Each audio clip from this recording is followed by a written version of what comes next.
All right, good morning, ladies and gentlemen. It is Wednesday, April 1st, 2020. We've been working for the last couple of days here on the Ming packet. This packet will be due on Thursday, so I'm going to give you an extra day to get it in. That way, if you have not stayed as current as you wanted to, here's an opportunity to make up that work. And then Friday, we'll be doing something not from a packet. I'll give you something else to do, something to think about, maybe something cool. So that'll be Friday. But guys, we got to start getting our work in. I have work from maybe about 1/3 of you, which is an atrocious number. That's the ninth grade. My seniors, I'm getting work at about a 70% rate. So those guys are, for the most part, turning their work in, but you guys are really not. So you're gonna have to really step your games up here, please. All right. So day 3 of the Ming Dynasty, we'll be discussing how did the Ming Dynasty interact with European traders and Christian missionaries. And you're going to describe how the Ming Dynasty interacted with European traders and Christian missionaries. So, we've seen the greatness of the Ming Dynasty, the innovations, the way they've gained, consolidated, and maintained power. The way they got power back from the Mongolian, emperors that preceded them. So, the Ming Dynasty is legit. And they got some good stuff going on. And of course, anytime you got some good stuff going on, people around the world, they want to know about it. So this is where we're going to see, European traders Portuguese traders coming to trade with the Chinese. And as we know from our studies, anytime, trade is interacted between societies, civilizations, that, it's not just goods that are being traded. It's also going to be ideas, beliefs, cultural diffusion, as we've called it. As you guys all know, it's, what we've talked about many times in the past. So, so the ideas that are going to come along with these European traders is one of the ideas is, of course, Christianity, which is, Christianity is the official, religion of Europe. I mean, not really, but, technically it really is. At this time. So, Christians are looking to spread their beliefs all over the world, and China is the most populous, nation in the world at that time, and as it is now.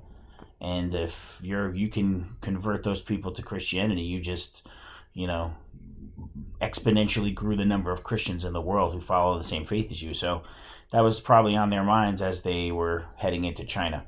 So what we're going to do is we're going to start out by doing the See, Think, Wonder activity here. You have a picture. I'm not going to describe the picture too much because I really want you to look at the picture and see what you see.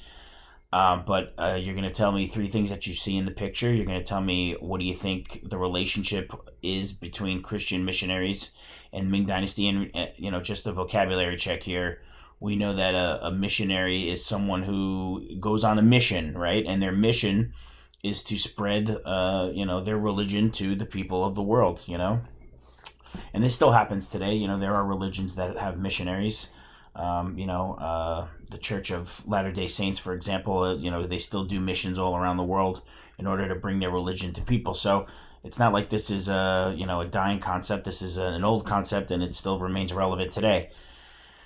So what are 2 questions you have about the images above? Okay, so you're going to start out by looking at this picture and analyzing it.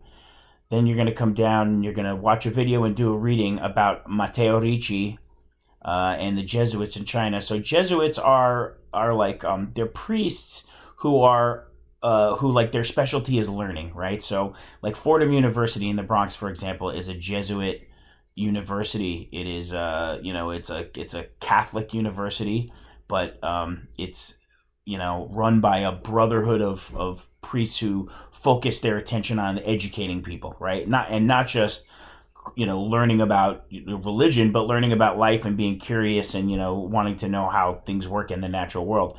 So that's what the Jesuits are into. And Matteo Ricci is an Italian Jesuit who makes his way to China, and he starts to really make inroads in China and converts quite a few people, as you'll see in the video. All right, so you're going to read the video, and you're going to you're going to look at the video. You're going to read this little reading here on the left, and you're going to check out the map here on the right. So based on the video, the reading, and the map, you're going to answer these questions. So 1, 2, 3, 4, 5 questions based on all that. Okay? So then finally, you're going to finish this lesson up with a Regents style question.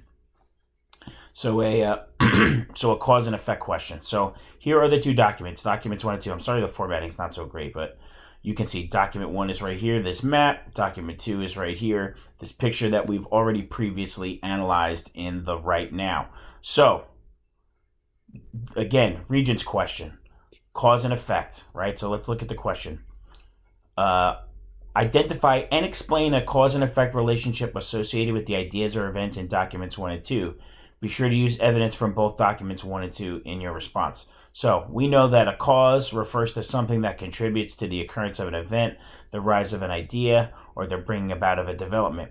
Effect refers to what happens as a consequence, result, impact, outcome of an event, an idea, or a development, right?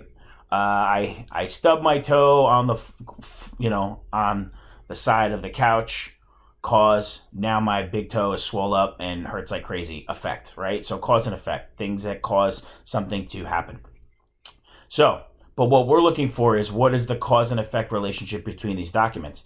In other words, one of these documents, the events or ideas in one of these documents here, inspired is the cause of the events in the other document. So the effects.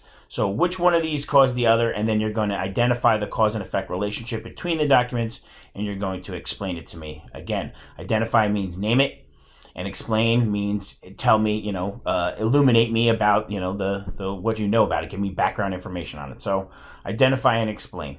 Okay? All right, ladies and gentlemen, sorry this video is a little longer than usual, but I'm trying out new stuff here with the software. It's a little more professional looking and sounding, I hope. I hope all is well with you and your family, and take care. If you need anything, please reach out. Bye.